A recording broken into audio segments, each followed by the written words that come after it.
Okay, weed affects people in different ways, but specifically for this video, there are two types of smokers.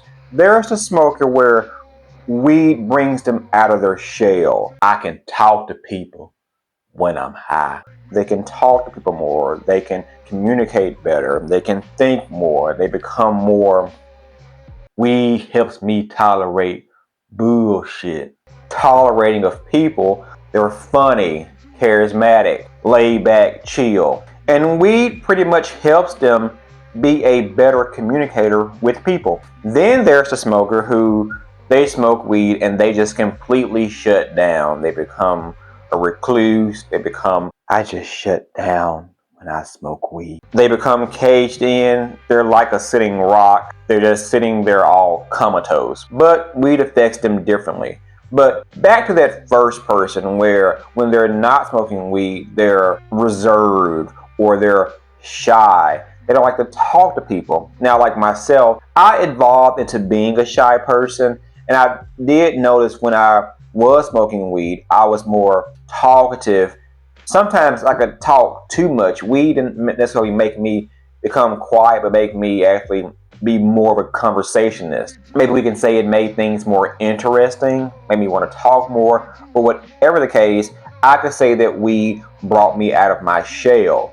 Now, the issue is when weed does this for us, makes us this normal person who can communicate better with others when we're high, we tend to abuse weed and use weed as an excuse to never stop. We feel like, okay, once I quit weed, I'm not going to talk to people. I'm not going to want to talk to people. I'm going to basically go back to my reserved, shut off, unapproachable self. And who wants to be that person? But look at it like weed maybe open that door into the person that you actually are. Weed didn't necessarily change your personality, but brought out certain traits that you didn't know that you have. And I do look at weed, people say, use weed, and they say, well, it's a medicine. You're correct. It is a medicine, and most medicine should be used for a short period of time to help you get over certain symptoms. But while we're smoking weed, we should be discovering in our high self what makes us better and how we can actually do these same things in our sober state. If we use weed to sleep, okay, it may help you in the short term for getting some sleep, but we have to find out why we're not getting sleep. If you're smoking weed to make you more sociable, let's find out why we're not sociable. And once we're not high, use those same traits that we use when we're high to talk to more people. And this is a big issue for, I would say, men specifically, because, I mean, women tend to talk more than men. We are naturally more of the reserved set. And especially with today's generation where we are on the computers, we're on video games, we're watching porn, we're doing these things that we're making ourselves loners. So there are a lot more shy people than what there once were 10, 15, 30 years ago. Now, I consider myself to be a shy person, but my oldest son, he takes it to another level. I still talk to people. I still actually went on dates, although I never felt like I was the person that could walk up to a woman and just be the smooth operator. But I mean, eventually I'm gonna say something to get on some type of date. Whereas men now, they're just not making any effort at all. And when we're smoking weed to bring us out of our shell, actually, I feel like Gen Z is smoking weed is not actually bringing them out of their shell, is still making them be more of a loner. So maybe there are that second type that I was talking about. I don't like talking to anybody when I smoke weed. But whatever the case, we can't continue to smoke weed because we think we're not going to be able to talk to people.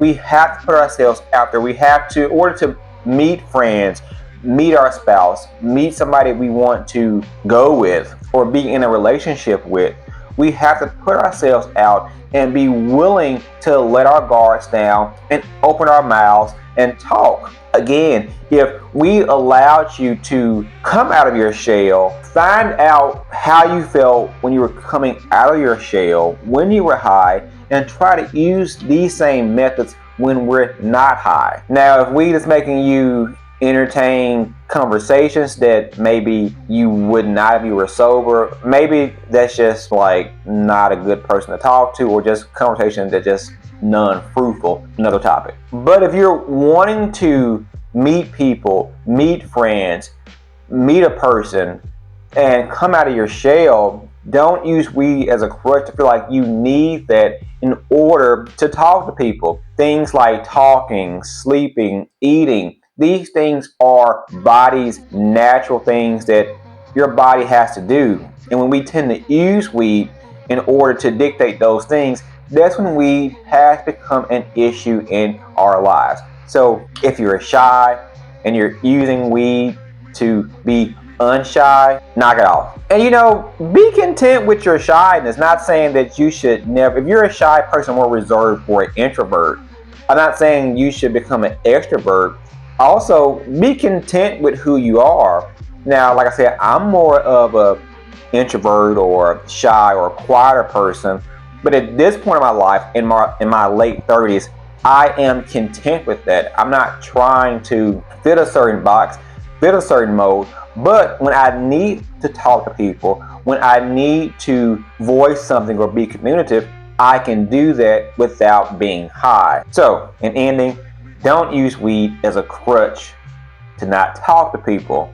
You can be shy and still meet friends, still meet a partner, and have the best life. Until next time, guys, please like, subscribe, share. Most importantly, comment below. And remember, we are all in this together. Peace.